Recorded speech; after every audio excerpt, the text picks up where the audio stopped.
Collecting everything. Okay, perfect.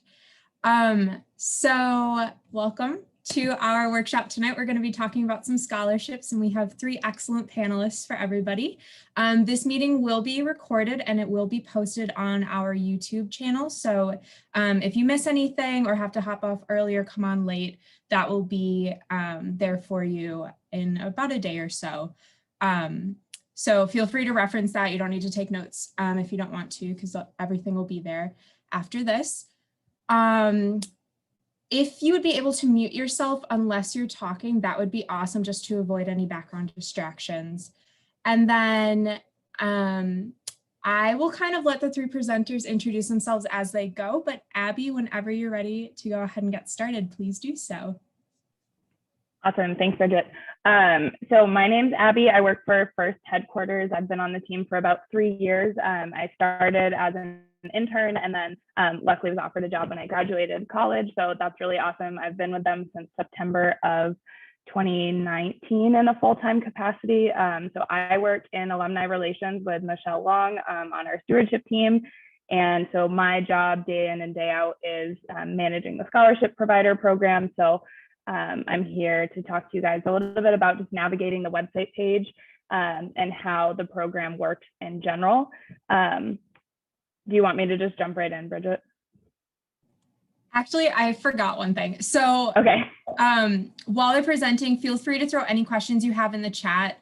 We'll do a Q&A section afterwards, and then any of those questions will be addressed. So I think that's good. Okay, Abby, I think you can go ahead now.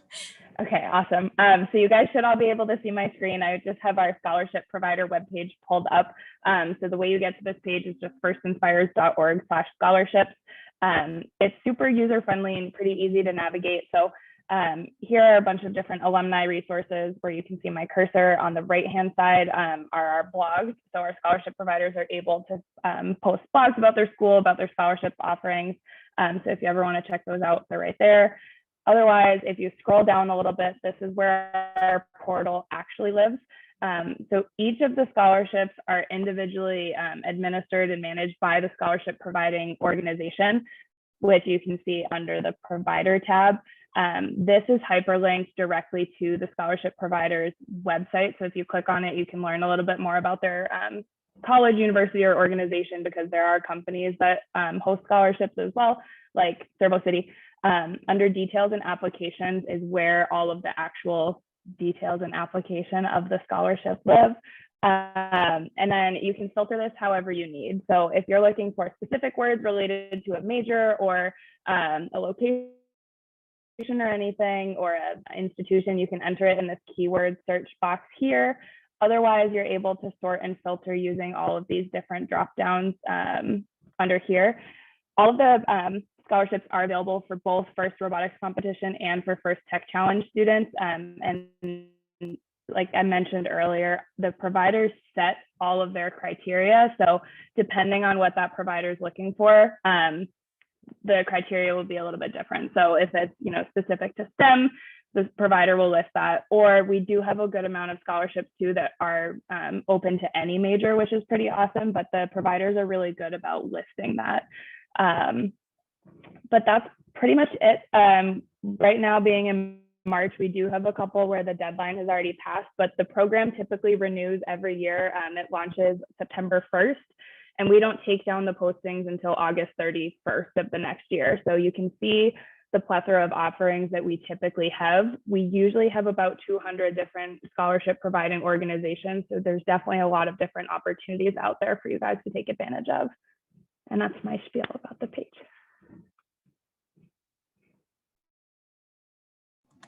Awesome. Thank you so much for sharing that.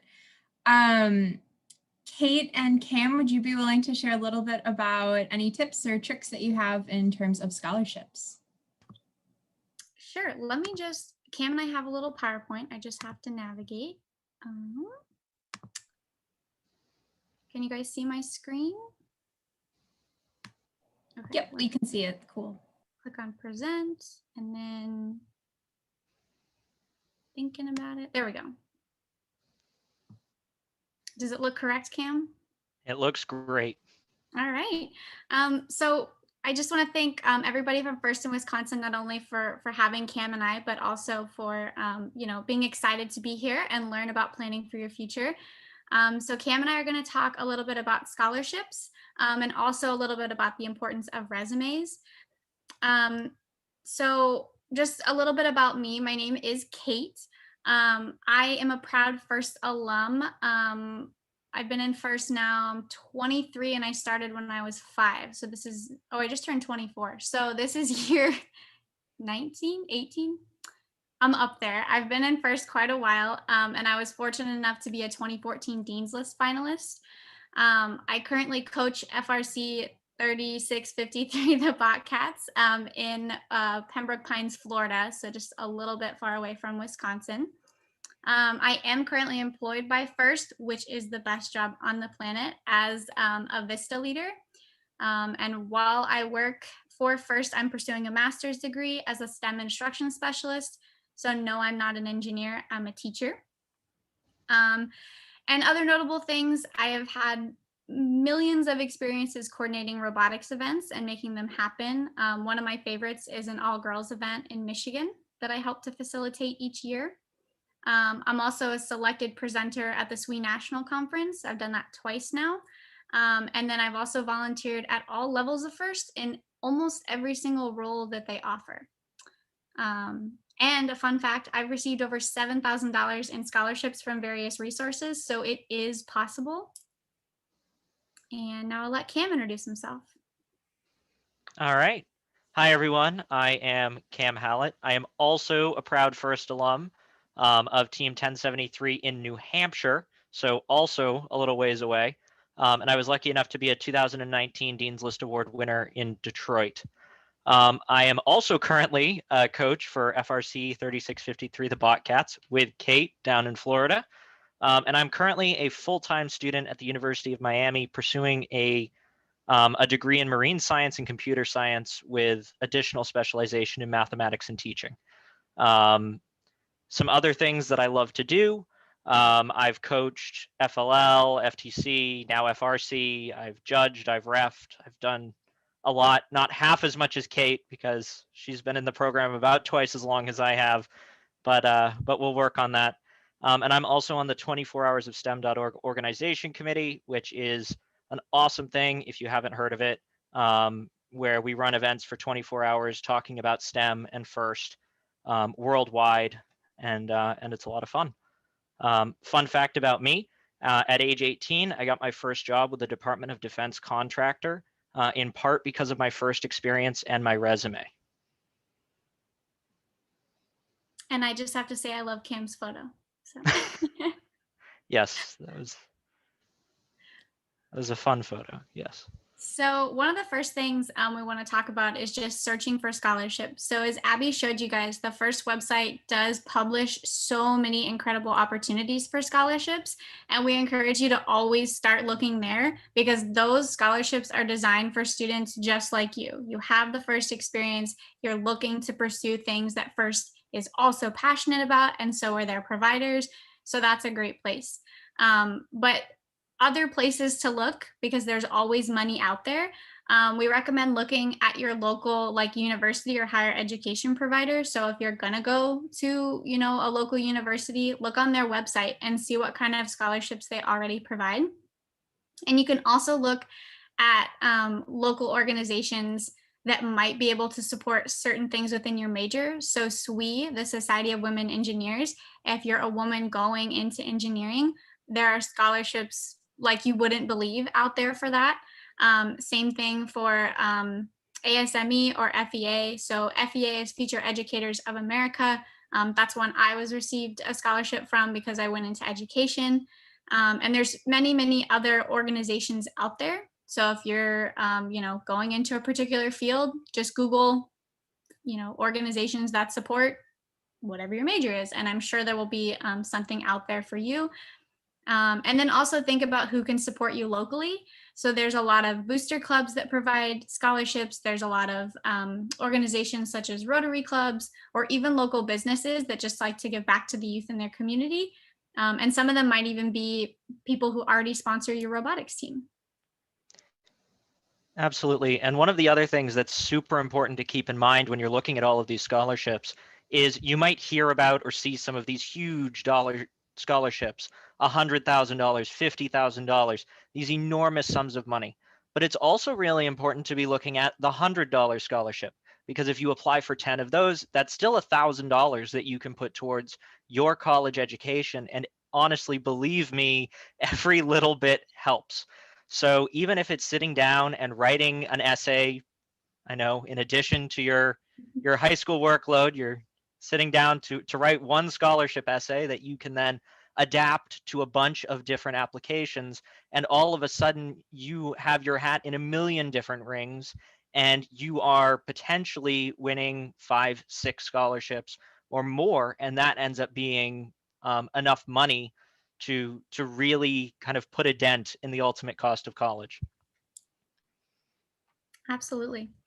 So the other thing we want to talk about today that I find super important is there's not just money out there for STEM majors. So you can look for scholarships not only on the first webpage of providers, but also just Google, the best search engine like in the world. You can just find anything at the touch of your fingertips. It doesn't have to be Google. I'm not biased. Whatever search engine you prefer, but the internet is great. So for scholarships that are out there, like it is more than robots. So it's so great that they're able to provide things for students who aren't necessarily passionate about pursuing particular engineering majors. So just use that little filter that Abby showed us where you can just select like none. I think it just says none, like for preference, it'll be like engineering or none, and you can just select none. But also just searching out there, if you're somebody who's super passionate about volunteering in your community and you've done a lot of service projects, look for scholarships related to community service, and there will be layers upon layers of things to go through that you'll be eligible to apply for. Right. And it truly is just so much more than robots. And I think so many students within FIRST may be graduating, and maybe you are in your team's business group and you're graduating and you're thinking, well, I did this whole FIRST thing. Maybe I should be looking at like an engineering management degree. And a lot of people feel like you almost need permission to like go out and do something non-STEM. Like you've been a part of this for however many years now. This is your permission. Like it is okay to graduate first and decide that you're a business major. I have phenomenal friends, some of the most gifted people I have ever met in a wood shop or a metal shop, who are like, yeah, I'm going to graduate and I really want to study how social media plays a role on the human brain, and I'm going to become a social media specialist. And that's still a little STEM, but a lot of it is graphic design and art and things like that. And that is just fine. That is, you should be very proud of that. And like Kate said, and like we have on kind of the list over here on the side, there's a lot of money out there, not just in the STEM fields. The world still needs farmers, still needs teachers, still needs writers. You still need someone to be able, if you're publishing a book, you still need a publisher. Like at the end of the day, there are so many degrees outside of the STEM fields that if STEM is where your passion is, absolutely pursue it 100%, pursue it relentlessly, make it your reality. But if that's not where your passion lies, like go for it. See where that passion will take you. So when you are getting ready to apply for whatever scholarships you find and whatever future you're passionate about, some of the things that you'll need when applying for a scholarship, and please note this list is not all encompassing because that would take 15 or more slides, but we recommend that you have like your high school transcript, even if it's non-official. Just knowing what classes you've taken will help you. Having a list of any volunteer community service work you did, and maybe a note or two about how each of those things has impacted you. Same thing, listing your clubs, sports, any other activities, and maybe any leadership positions you've had the opportunity to hold, and again, how they've impacted you. Any jobs or internships you've been fortunate enough to earn, and then how those have impacted you. And then make sure that you have a few trusted references, and please confirm with them in advance that they are willing to be a positive reference. Please note, I use the word positive. please, when you ask them, say, are you able to give me a positive reference? Because if you don't, you might not like what the reference says. So please ask those things, and then confirm with them, and also be courteous of their time. So make sure to give them advance notice so that they know, okay, it's due in a month, it's due in 2 weeks, it's due tomorrow. And also make sure that you provide them with the criteria, because the scholarship might be for your community service efforts, and you need to have a reference who can write about your impact or your efforts in community service, and they would need to know that if that's what they're writing about. And then of course ask your mentor for recommendation letters, because that's what we love to do. Yeah, and another thing to keep in mind when you're looking at this is you are never not qualified to apply for anything. You may look at a scholarship and go, that says something along the lines of, we love to see applicants who have had 3 internships or jobs. Okay, that's awesome. That is a suggestion. If you're like, this matches me, like everything else, this is who I am, this is what I've done, and I would be an awesome fit for this scholarship, apply. What's the worst they're going to say to you? No. And at the end of the day, you just move on and you look at all of the other scholarships you've applied for too, and you work on those. So never feel like just because you are maybe a junior in high school and you're looking at this and you're going, well, I've never had like a real job, or my work experience is a summer I spent working at McDonald's. Like, that's totally fine. First of all, I'm sure you learned great things working at McDonald's, and you probably have a million stories you can write about. But also, understand that there's also value in recognizing that you needed to focus on something else during that time too.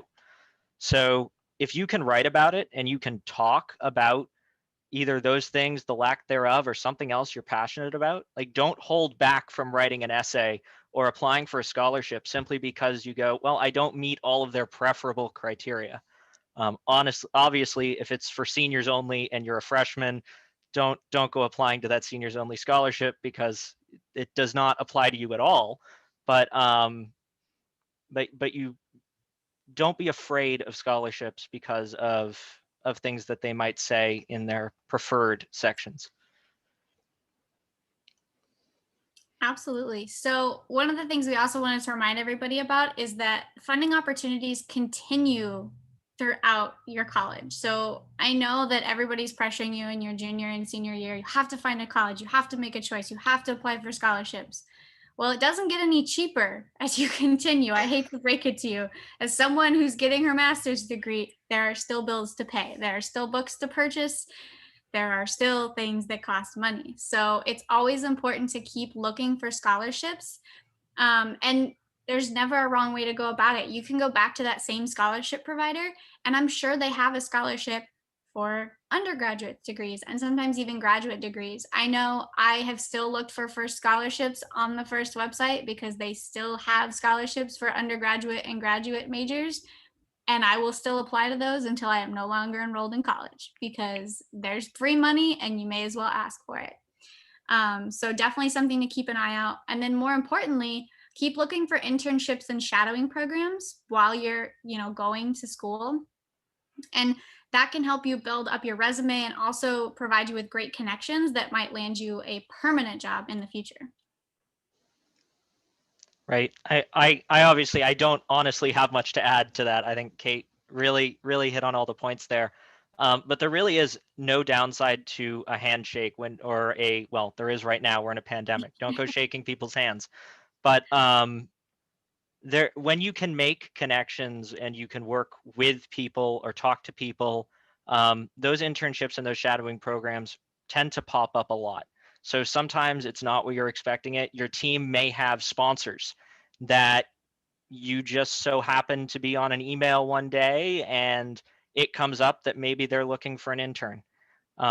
Jump on those opportunities, because those are phenomenal ways to make a connection, to find part-time work or full-time work, and maybe find something you're really passionate about in the future.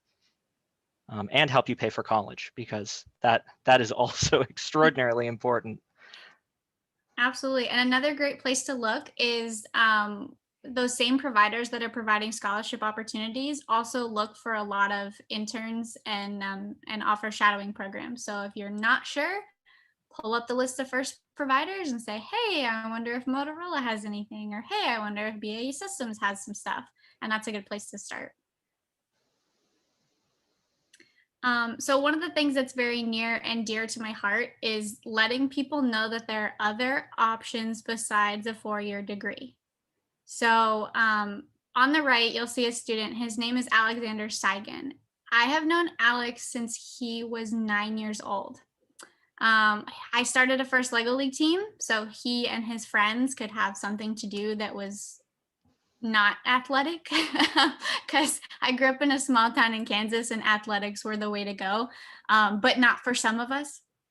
So we had to come up with other opportunities. As Alex progressed through high school, he joined the FRC team 1108 with me. He was a freshman when I was a senior.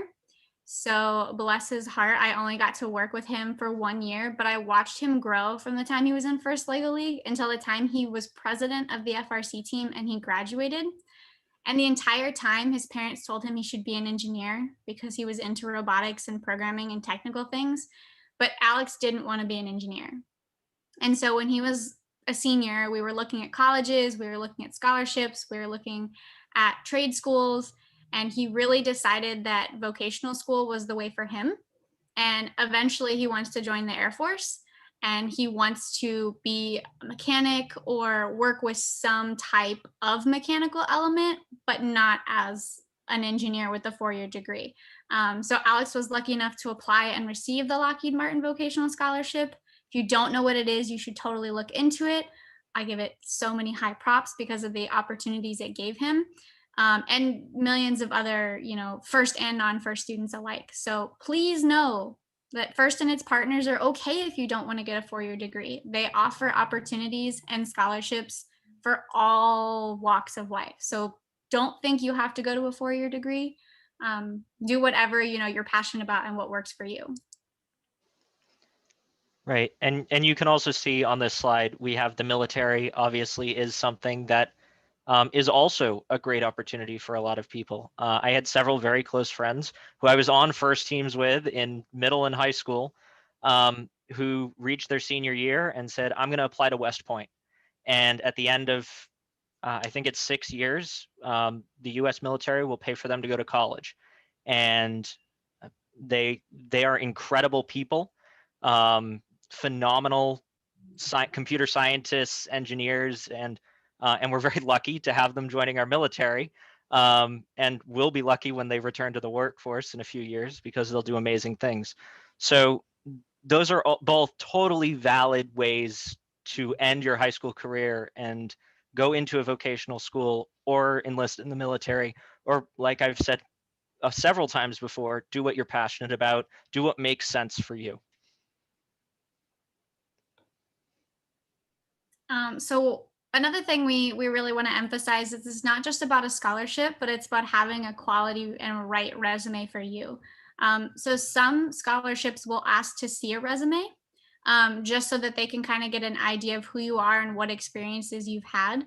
And it's okay to have a very basic resume at a high school level. I don't expect any of you to have like 10 years work experience and like 4 degrees and like all this volunteer stuff, because your main priority up to now has been, being a child and getting a high school education. And there's nothing wrong with that.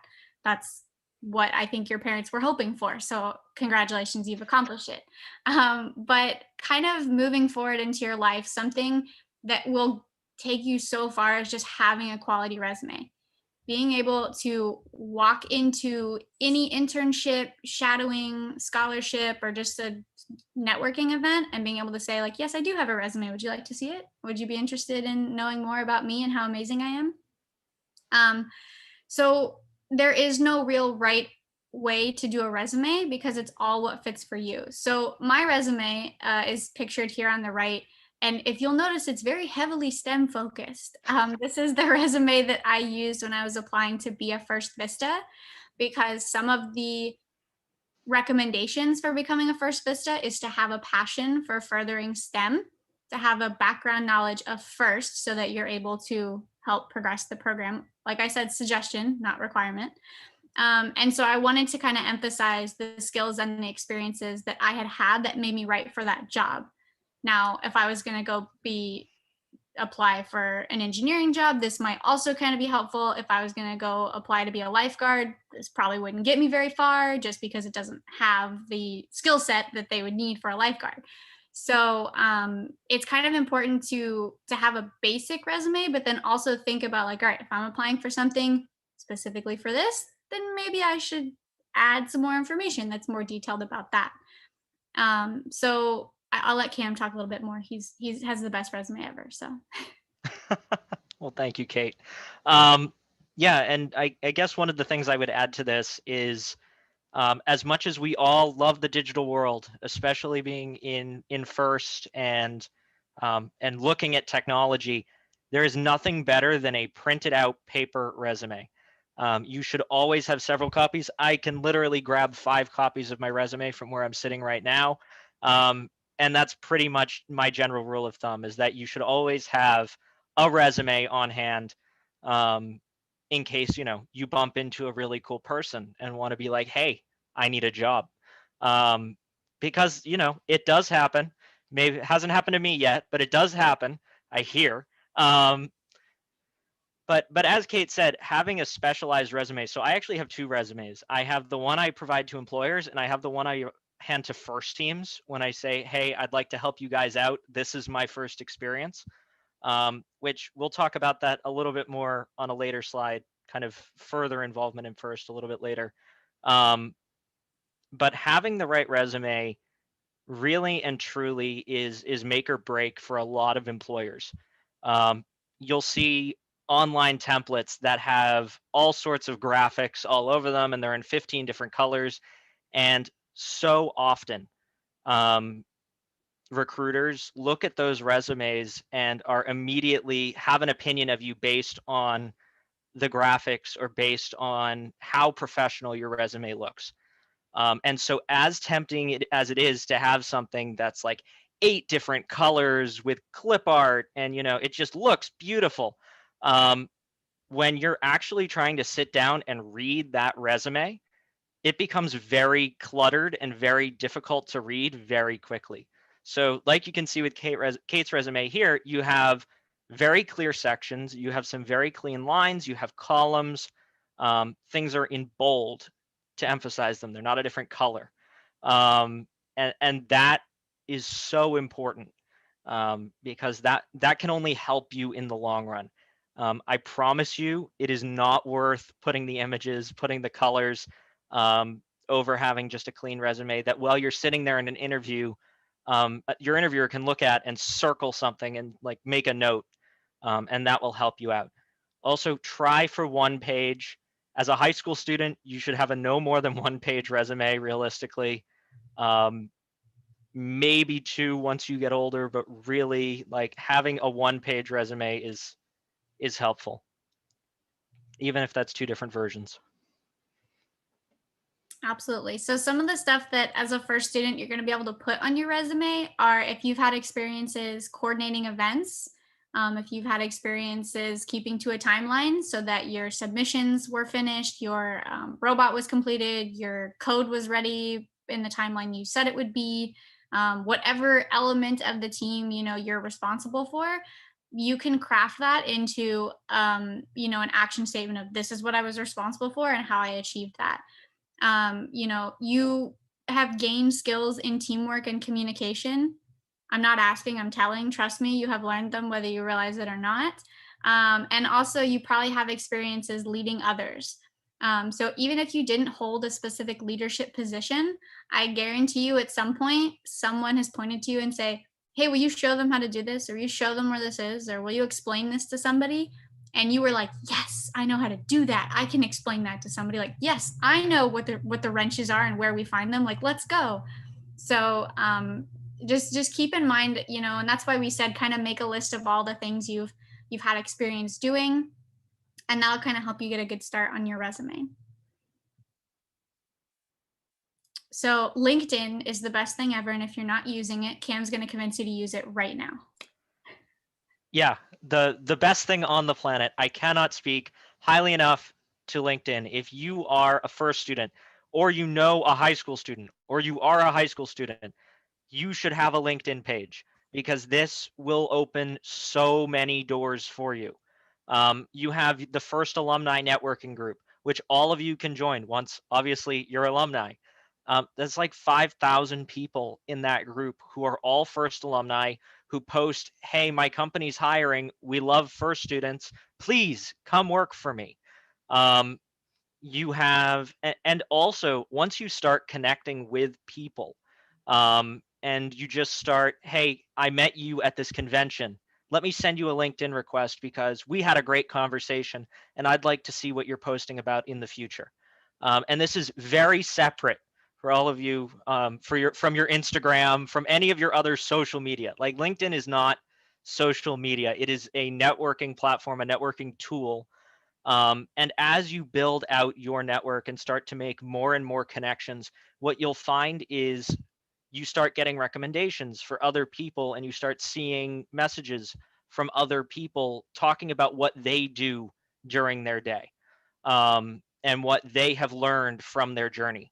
So not only do you all of a sudden get to skip ahead years in your education when you realize, oh my goodness, it doesn't make sense to do XYZ because so and so did it, and now such and such happened. Um, and knowing that in advance is awesome. But also, what it allows you to do is find companies and individuals within those companies who share interests as you, connect with them, and potentially find jobs through them. Being active on LinkedIn is difficult, but it's also something that is totally worth doing. Even if it's spending 5-10 minutes a day, just scrolling through and going, okay, who in my network posted today? What did they post about? And how is that relevant to me? Or is it relevant to me? And by doing that, you find those employers, you find those opportunities. Obviously, remember to be safe. It is, some people, are not always respectful of the it's a networking platform policy, but it is. And sometimes you come across things that are very cool and very impactful, and you get to bring those back to your teams. So for any of you who are looking at mentoring or things like that, you also end up finding these kind of crazy, obscure opportunities or these really inspiring stories. I came across one the other day that I ended up sending to the Botcats about a Duke student who had just completed his Pokemon Go Pokédeck, which sounds like the last thing I would encourage you to post on your networking page. But what he went into and talked about was how that related to his perseverance and what he learned by doing that, and how that had actually improved his job skills. And so I got to sit there and think about for just a few minutes, like, Pokemon Go helped this guy realize he had these skills to accomplish these things. And it makes you sit back and go, well, I kind of do these weird, crazy things. And yeah, I learned something from that. And that's like a very cool moment, both as a student, as a mentor, and as someone looking to network with people. Like, seeing that is very impactful. So I cannot tell you enough. Get a LinkedIn page, start filling it out, keep it up to date. It will help you. Employers will find you on it.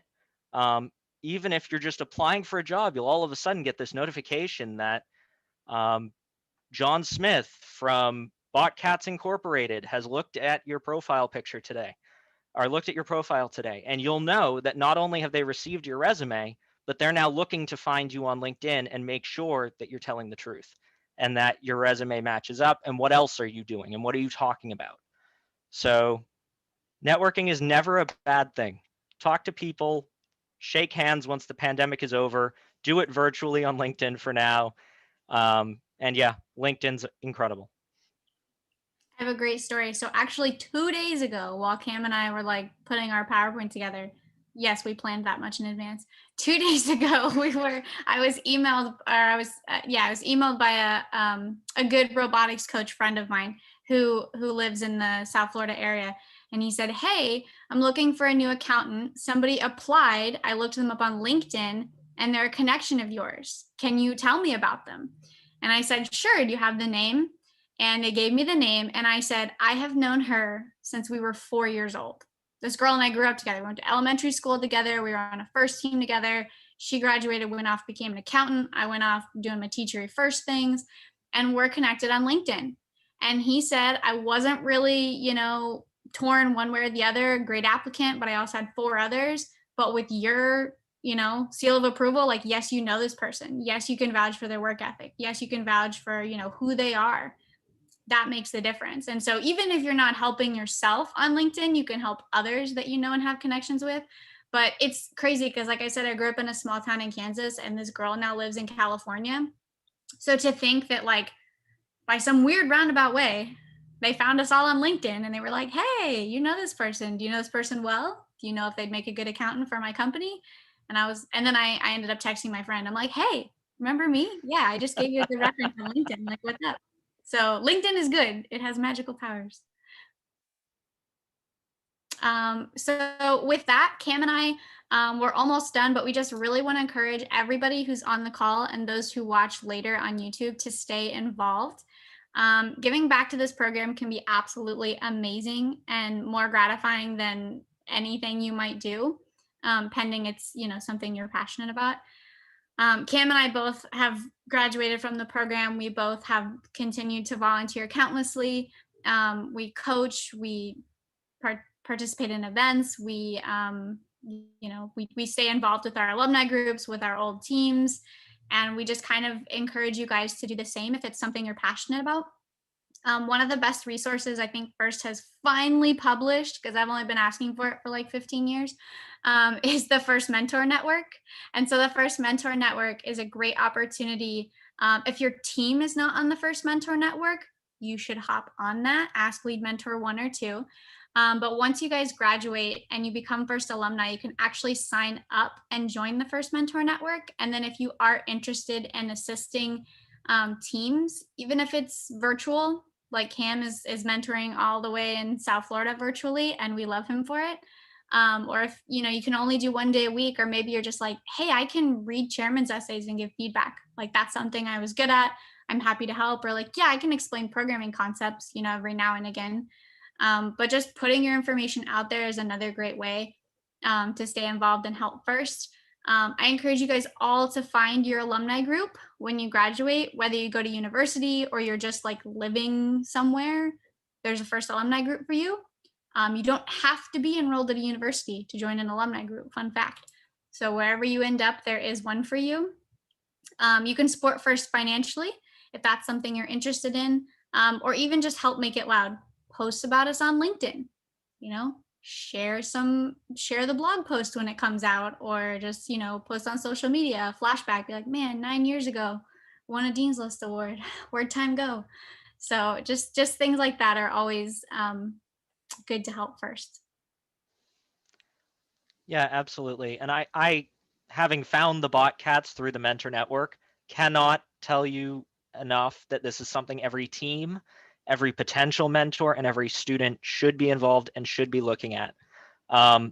What I tell every team that asks me, and what I've told FIRST about the FIRST Mentor Network, is if you have a problem on your team, you can take 10 minutes, post it on the Mentor Network, and somebody out there will help you solve it. So if you have a problem and you don't have 10 minutes to solve it, is it really a problem that you're going to solve? So I think it's something I cannot express enough that it's a tool you should be using. And also, FIRST Alumni Handbook. If once you become a FIRST alumni, definitely worth the read. Has many great opportunities and information, and a great place to get started if you're not sure of what do I do now that I'm not a FIRST student, because it'll hit you like a ton of bricks one day. You'll just be like, I'm not a FIRST student. No, you're a FIRST alumni, and it's even better.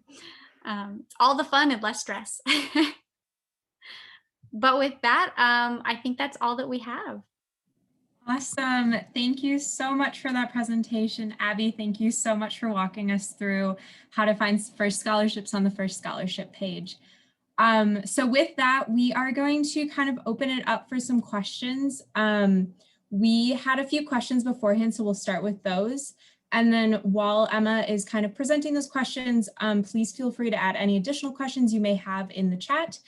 There's also a private feature if you're uncomfortable sharing with with everyone. So send it to Emma, Amber, and I, or any of the panelists, and we'll read it out loud and get your question answered.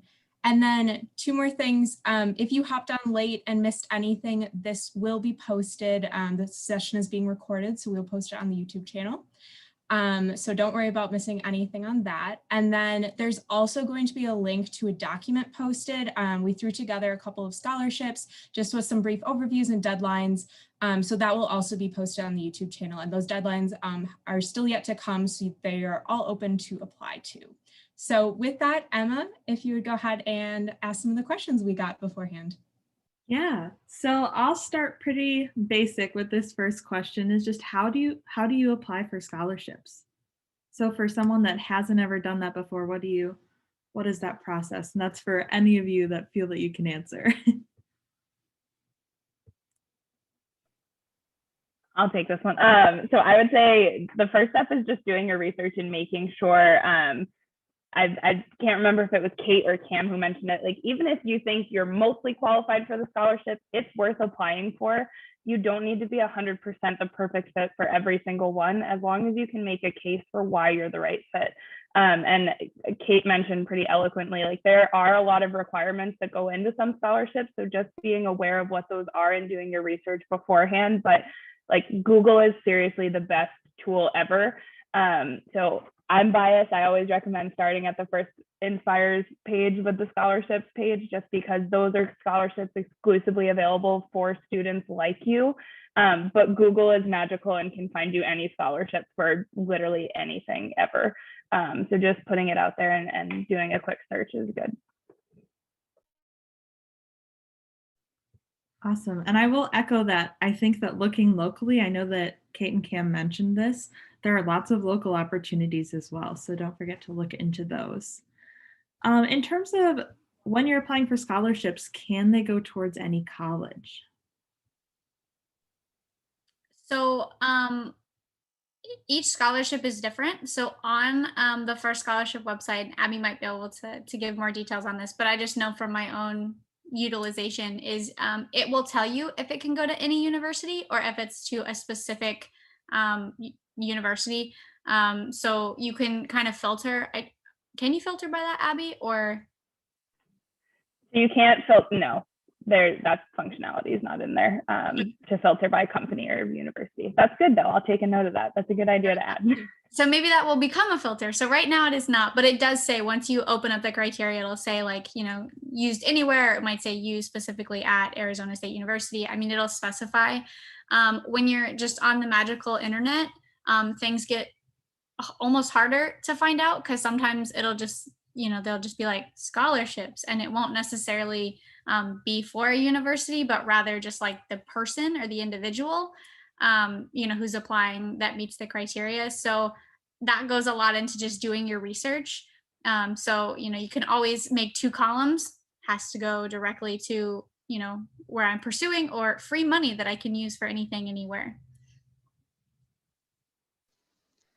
Yeah, and the other thing you definitely want to do is when you're first applying to colleges, whether that be through the Common App, the Coalition app, or really any of those applications, a lot of them will have a button somewhere in there. Once you're digging through it, I'm sure you'll find it, that says First Robotics or something along those lines. And many colleges will actually see that and automatically consider you for some additional money, or at least some colleges will do that.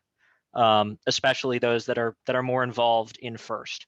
So when you're filling out those forms, even if it says it on your resume, even if it says it everywhere in your application, even if that's your essay topic, you want to make sure that you check that box and you list, I participated in robotics in high school, because that it triggers the machinery in their application process, to know that you're a FIRST student, which carries with it a certain level of this student kind of has an idea of what they're doing from a leadership perspective and from these characteristics that we can expect, but also does potentially open the door to scholarship money. I have several friends who didn't apply for FIRST scholarships, but checked that box and ended up getting half or more of their tuition paid for because of their first affiliation, even though they never actually applied for that scholarship. They just checked the box. So check that box. I'm going to make a quick note here too. Like, we've talked about finding scholarships on Google, and that's just make sure if you find something, it should not be asking you for personal information. Like if it's asking you for a social security number or for a credit card number, any of that, ignore it. Yeah, just be careful with Google. It can be a really great tool. It can also be dangerous. And I'm sure that you all can go to a trustworthy adult mentor on your team and just kind of ask them for verification. I'm sure that they would be happy to help you, and they don't want you to get scammed just like you don't want to get scammed. As another question, is there a way to fill out one scholarship application and submit it for multiple scholarships, whether that be a website or something along those lines? So as Cam mentioned, in some states they use, like here in Florida, they have what's called the Common App, and I'm sure that's a normal thing in most states, where you do really just fill out the basic generic information. So your name, you answer 1 or 2 generic questions, list your major, list any classes you've taken, things like that. And then you can say like send to all, or you can check like send here, here, here, and here. So that is something you're able to do. I personally recommend, because that wasn't a thing in Kansas, that you like keep a folder on your computer that's just like, here's my resume, here's my, normal typical essay questions of like, why are you interested in this major? Or like, what do you want to do when you grow up? Or, why do you feel you deserve this, scholarship? And just keep kind of those generic answers in a Word document. And then also keep that somewhere else on a flash drive in case your computer crashes, because it will happen, and you'll lose all your hard work. But then just having that, so literally anytime you pull up a scholarship and it's like, why do you deserve this? Well, I have a generic answer to that. And then maybe tweak it a little bit if it's like, why do you deserve this with a community service focus, or why do you deserve it with a leadership focus, or deserve it with an academic focus? And then you can just kind of tweak it a little bit. Yeah, and make sure that the college name is correct. That's a common mistake, and it's a big red flag. Also, make sure you fill out your FAFSA and your CSS profile. At the federal level, those are your applications for federal aid. So even if you're not receiving a scholarship for community service or outreach or things like that, filling out the FAFSA and the CSS profile means that you are being considered for federal student aid. And that can be in the form of loans, that can be in the form that are subsidized, of work study. That can also be in the form of your college may look at that and go, well, we meet 100% of need. And you may fall within that category, and all of a sudden your tuition is covered by your college. But they don't know that unless you fill out your FAFSA and your CSS profile. So make sure you fill those out. Yes, regardless of your income status, like yours, parents included, you should fill it out, because like Cam said, if you don't fill it out, the school will never know. So it's always, always important. I was very fortunate that I came from a more affluent, background. So I didn't necessarily fall in a category of need, but had I not applied for it, I would not have known about other scholarships, because even just putting it out there makes you eligible for so many things. So please, please, please don't let anybody tell you, it's not worth it. You won't qualify. You need to fill it out anyway. It doesn't matter. You need to fill it out. I would also like to add that when Cam is saying, make sure you change the school or the name of the organization that you're applying for the scholarship for, make sure you're answering the essay questions that are being asked. A lot of the times you'll read one and you'll kind of like go off on a tangent and think you're answering it, but you're kind of answering something related to it. So make sure you read and double read and make sure that you answer the questions that they're actually asking, because those are the ones that they're basing that who gets the application or who gets the money off of. So that's just a good thing to note. To kind of bounce off of that as well, in applying for scholarships, when you start actually searching for scholarships, you're going to find a lot of opportunities. In applying for scholarships, quality over quantity is important. Like, focus on the scholarships that you're applying for. Don't try to apply for all of them. You should really look at the ones that you feel like you fit the best with. And the more specific their requirements are, if you meet those requirements, apply to those, because it's likely that fewer people are applying to those. Whereas if you find scholarships that have very vague requirements or pretty much anyone can apply to them, odds are they're getting a lot of applicants, and your odds of actually receiving that scholarship are a lot lower. Right. And not all scholarships are super serious. There's a $5,000 scholarship for the best knock knock joke that goes out every single year. And I just love that that's a thing, that you can just sit down and you write a knock knock joke and you might win $5,000 because yours made somebody laugh. And those are valid too. Like, nobody's going to ever ask you, oh, what'd you get this $5,000 for? No, that's $5,000 you put towards college. No one needs to know you're just an expert knock knock joke writer. And that's important. But also, and I read this once, and it kind of put things into perspective for me, is that if you sit down for an hour and you apply to 10 $100 scholarships and you only get one of them, you are making a rate of $100 an hour. That is better than any job I can think of pays. So it's truly worth the time to just sit down and say, I'm going to spend an hour right now applying to scholarships, and maybe you'll make $100 an hour. Maybe you've applied to 50 scholarships over 5 hours and 10 of them work out. That's awesome. Now you have an even better rate. Like, there's no downside. Also, to go back to the not all scholarships are serious. I applied to a scholarship that was basically like, if you were a flavor of ice cream, what would you end up being? And I ended up not getting the scholarship, but funny enough, I interviewed for a job at the university and they asked me that exact question in the interview. And I had already gone through the work of thinking through that question and deciding what I would be. So I had an answer immediately and I ended up getting that job. So sometimes, like, applying for these scholarships, not only, like, it's not just about the money, it's also learning who you are, what you're good at, and how you can contribute at school or in society or whatever. It's great to have this group of people that have all been through this process before. You are the best resources to answer these questions. So I think this one might be best for Abby, but just when you are applying to these scholarships, how does that process look like? Where do you submit it? Is that on the FIRST website? Is it on the organization specific page, or what's that process look like? Yeah, so that's a great question.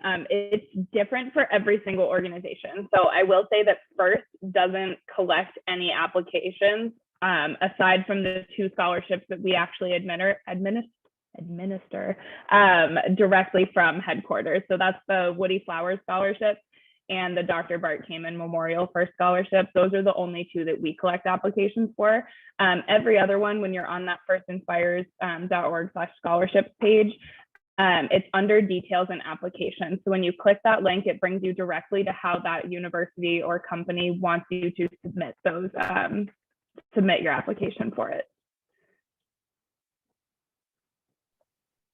Awesome, thank you.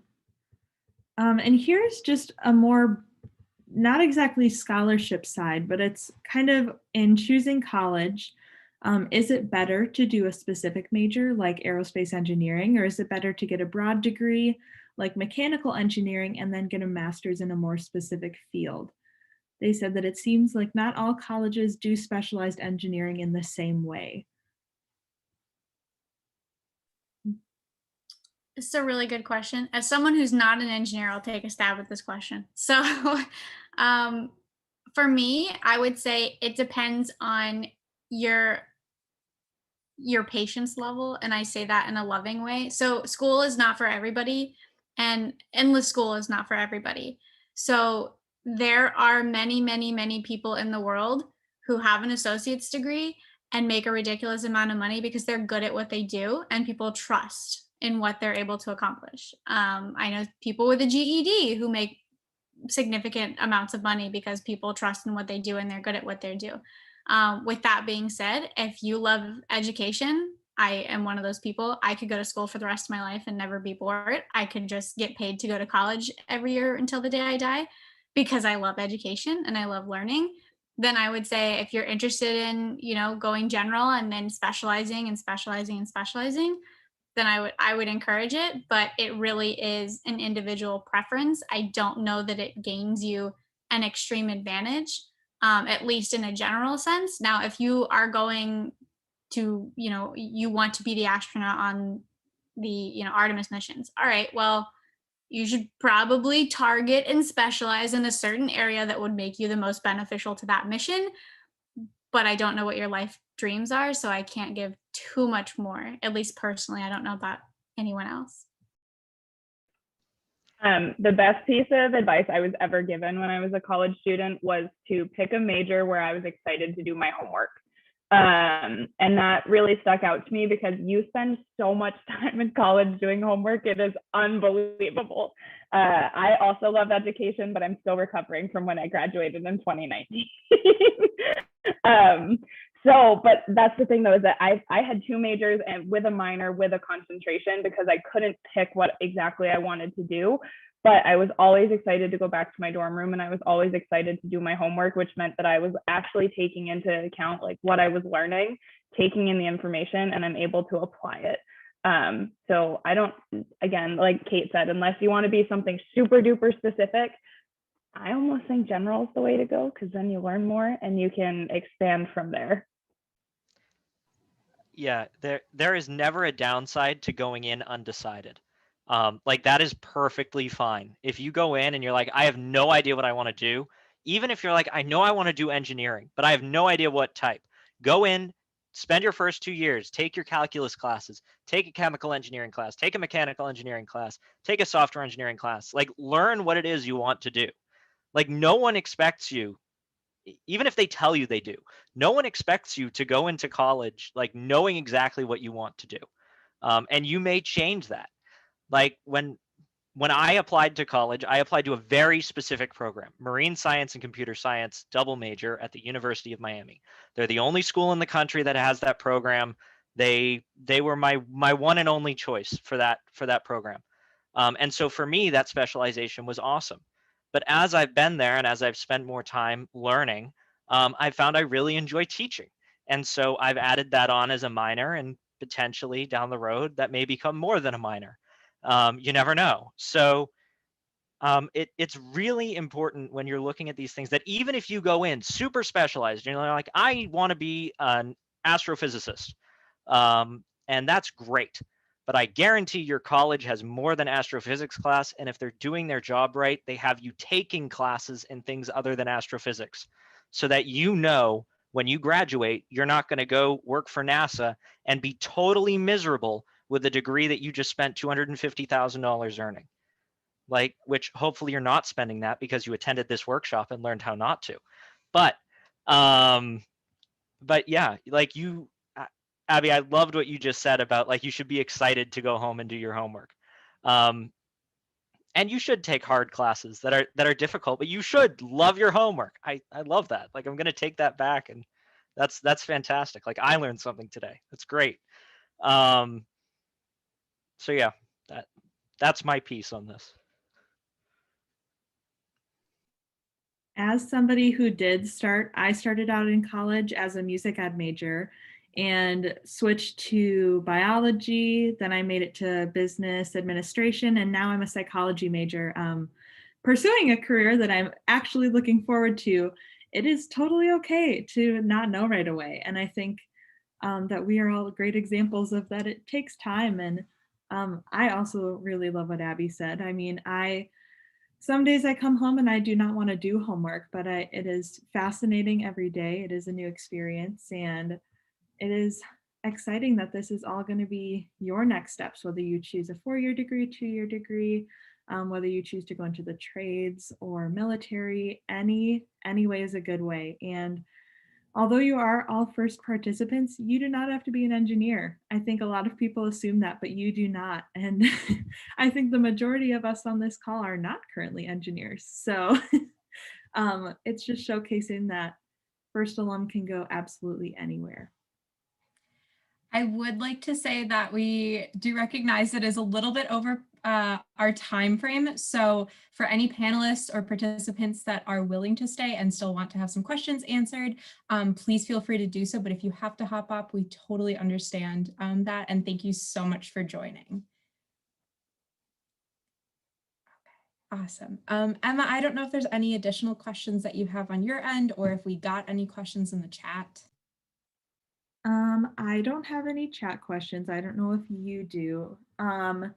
There was a question that I can just answer really quick that says, where should you find scholarship opportunities for the fall 2021 collegiate school year? And that would be right now. Look on the FIRST website. That's what you're applying for this at this time. So it's typically you apply in the spring for the following fall, I believe. I have not been the greatest about scholarships, so I'm not the greatest. It depends on the organization offering it. They set their own deadlines. Okay. But the FIRST website is a great resource to figure out when those deadlines are. Yeah, there's a lot of scholarships still open. I think everybody tonight has mentioned that. I think on the sheet that we put together for you, I think there's a couple that are go into July, some go into August.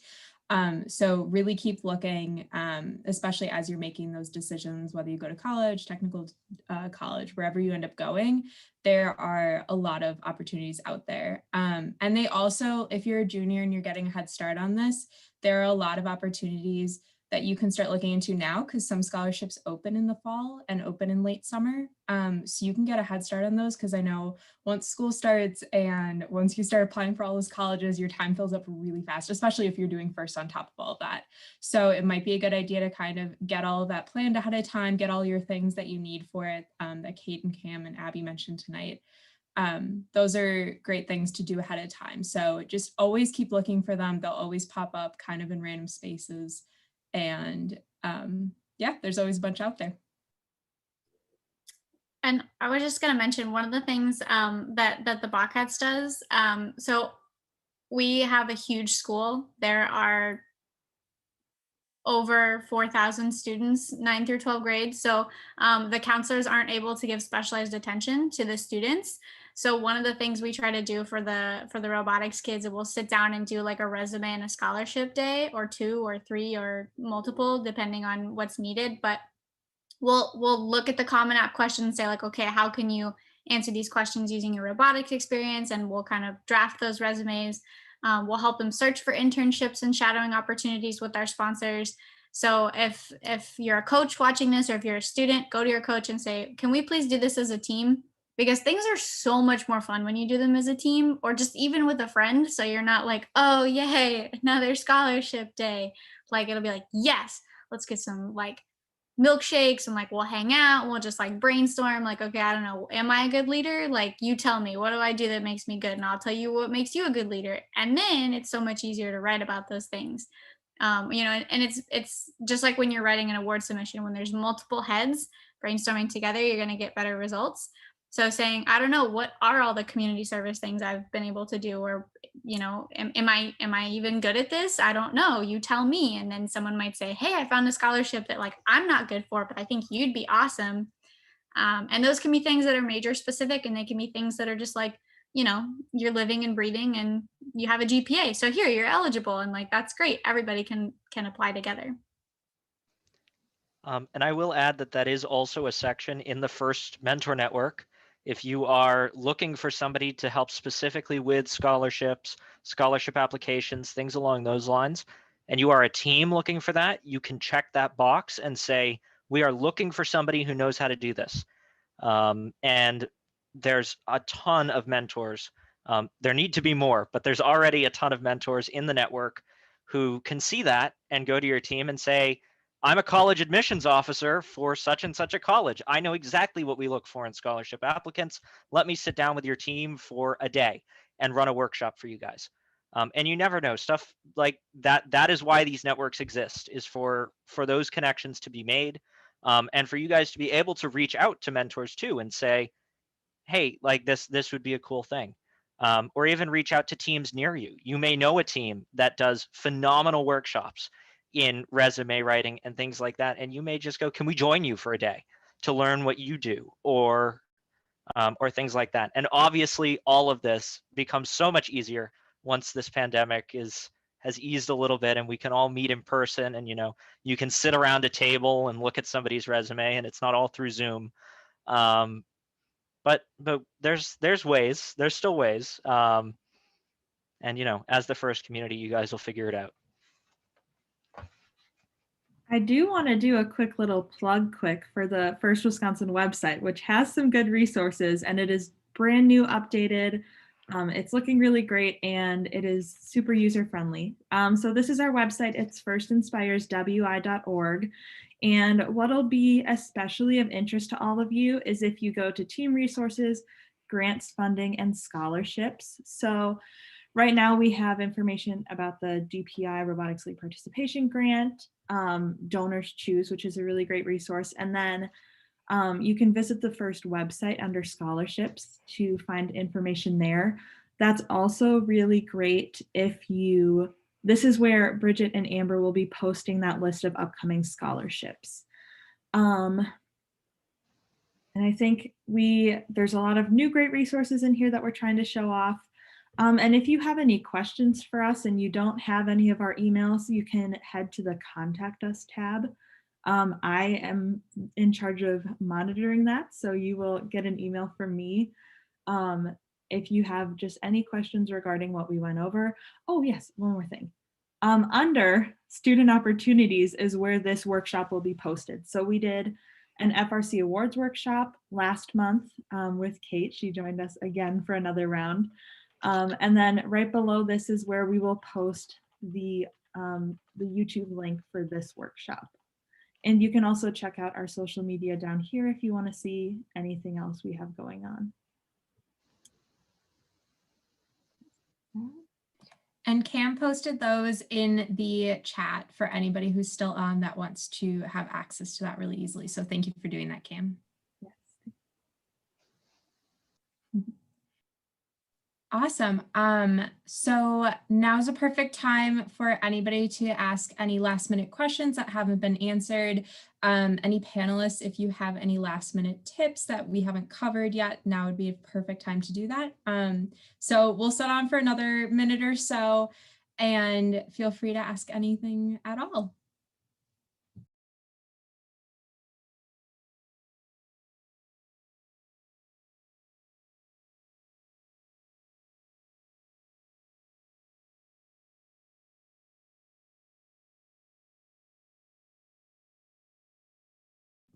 I have one question for the panelists, if that's all right. How many people do you typically have review a application for scholarships? Like, what would you say is a good number?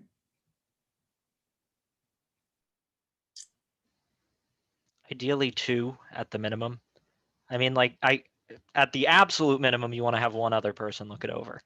But like Kate said, the more heads in any given room, just like the award submissions, like you're going to get a better result. So if you can have a peer look it over and a teacher and maybe another teacher, that's ideal, especially for high school students, where you can have an English teacher look it over, but also your science teacher look it over, and then maybe a coach and a peer.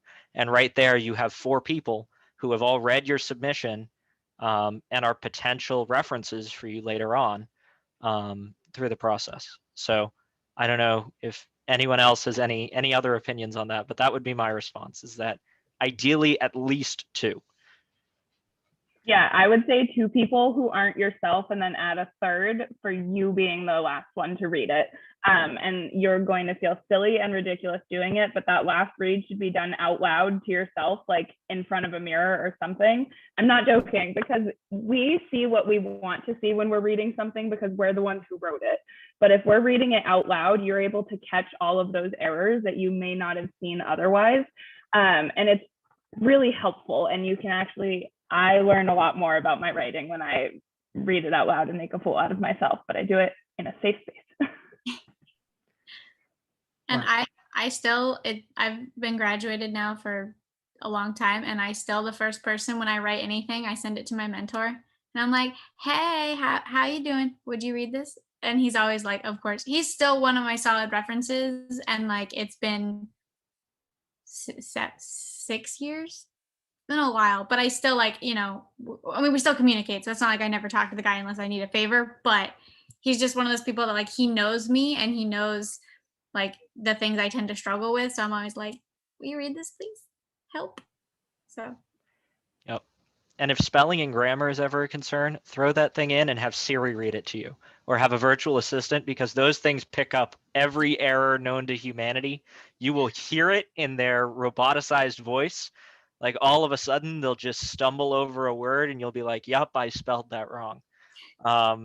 So, you know, if Grammarly or any of those tools is not like enough for you, just have any of your local personal assistants, your virtual assistants, read through it for you. Awesome, thank you. So I just want to double check, Amber, Emma, any of the panelists haven't gotten any questions in the chat at all, have you?